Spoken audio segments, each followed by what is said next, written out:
So we're going to respond to Korra and Maddie, who are debating Israel versus Palestine on Sneako's channel.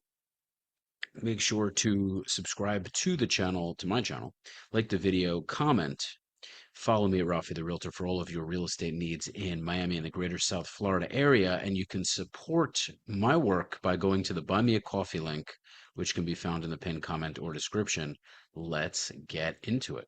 Evidence that you derived this claim from. But now I'm going to answer your question. And I responded, right? I said that the IDF had retrieved his body successfully from there, which is also on video. That's not you citing an evidence. That's you making a claim. But irrespective of that, now I'm going to have to answer your question, right? You said, okay, how exactly do we prove that Israel is attempting to commit a genocide or they have the committing a intent genocide? to genocide the Palestinians? Yes, absolutely. Do you agree that we can infer intent from actions?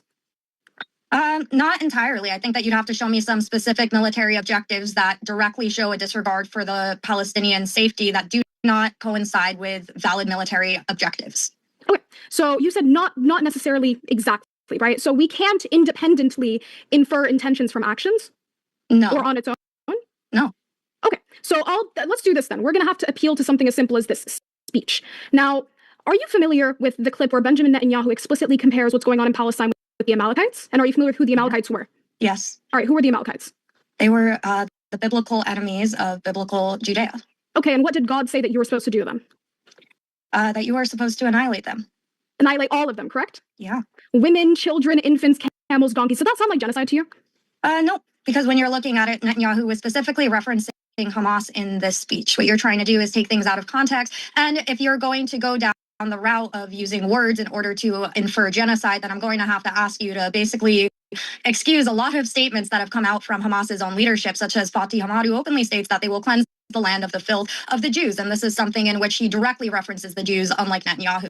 So I would need you to show me direct military objectives that have been carried out with the disregard for the lives of the Palestinian, because that is at direct odds with the actions that the IDF has taken, like I said, through evacuation notices, even risking their own soldiers' lives as well as the lives of hostages in order to give Gazans time to leave, despite the fact the Gazan population overwhelmingly supports Hamas. Wait, so we're not just going to use words. So what exactly do we use to establish intent? Because previously when I asked you, can we infer intent from actions, you said independently no, which is why I went to speech and I went to what Benjamin Netanyahu said about Amalek. That's exactly why we got here. So yes. The point that I made, and I asked you a question, it wasn't answered. You said that the likeness between the Amalekites and what's going on here is that they were both enemies to the state of Israel. I asked you a question. Were the women, infants, sheep, camels, and donkeys enemies of the state of Israel, which directly correlates to what's happening today because women and children are dying in Palestine at the hands of Israel at extremely large rates. So I'm going to have to ask you very simply, because Benjamin Netanyahu he's very explicit. He likens them to Amalek. Do you agree that the women, children, camels, and donkeys, as per what Benjamin Netanyahu is likening what's going on here, are also enemies to the state of Israel and thus are subject to annihilation? Right. So again, I did answer your point. What I had said is that if you look, Benjamin Netanyahu directly in that speech, which you so conveniently leave out, is that he talked about how the IDF is specifically taking extreme precaution to minimize civilian casualties. You sitting there saying that we have seen a unusually high rate of casualties amongst women and children is simply not true. Even the UN has come out and openly stated that they have had to change the number of women and children casualties 3 different times, slashing it by over 50%, because when you go through the list of casualties, you will see people named Muhammad listed as women. You will see people that are 21 listed as children. It also completely disregards the fact that Hamas is inherently committing a war crime through their recruitment of child soldiers. If you're familiar with something called the Saplings of Jerusalem summer camp, for example, they recruit children as young as 10 years old, in which they indoctrinate them with an extremist ideology, forcing them to believe that the Jews are the cause of all their problems, teaching them the quote-unquote correct way to kidnap Jews, and also teaching them how to execute people. There are videos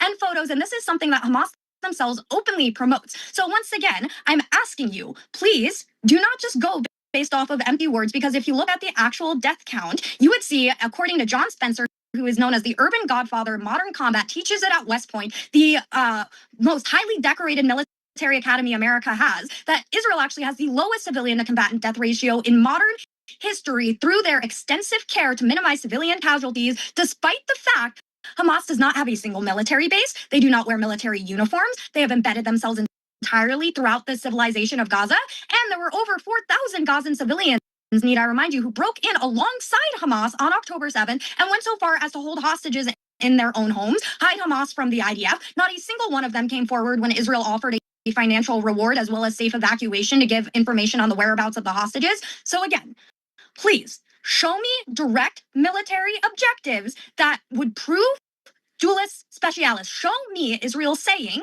or saying and acting alongside their words that they want to commit a genocide against the Palestinian, and also substantiate how, if that's their intent, they've been unable to do so for 76 years. What I have asked you 7 times at this point, your entire premise of being here is that you so strongly believe, based off of evidence, I would hope so, that Israel is genociding the Palestinian people. I have been very charitable. Yes, based on their actions. 1 second. Great. Based on actions. So if their actions are proving is actions this, enough? Wait, and I'm asking you, is actions enough? Hold on, let's not interrupt. Let's let her finish the claim and then we can respond so we don't keep circling. Great. I have asked you for one single military directive, right? I'm not even asking you to link it to speech. I'm not asking for that. I am putting the bar in hell and you are struggling to reach it. Could you give me one single military directive that shows a blatant lack of regard for civilian lives in Gaza without a valid security reason for it? Okay, One. perfect. One. Absolutely. Don't answer it with a Let's question. let her respond. Okay, hold on, Maddie. Let's let her respond Great. uninterrupted. Don't answer it with a question. One military directive. Whoa. I wasn't going to answer it with a question. I was actually going to appeal to sources. Now, I have a question. Under what definition are we using? I wasn't going to answer it with a question, but I have a question. One second. I'm asking, do we have a problem with the UN? But before I start appealing to sources, do we have an issue? Yeah, I have a lot of issues with the UN, but could you show me a specific military objective? Funny how in the comments section, you have all these Sneako dick riders, that's the best term I can think of, that will support Palestine under all and any circumstances, and they're actually saying that this Korra girl won, the one with the hijab won, which is insane. And also, I'm pretty sure Korra is Christian. I've seen her wear a cross before, because everyone's saying Jew this, Jew that.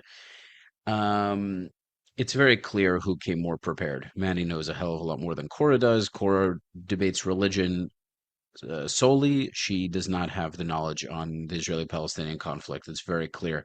Make sure to subscribe, like, share, leave your comments. You can follow me at Rafi the Realtor for all of your real estate needs in the greater Miami and South Florida area. And it would mean so much to me if you were to take a moment to go to the Buy Me a Coffee link in the pinned comment or description and send a little donation to help support the work that I do. Hope you'll tune into the next video. Until next time, peace.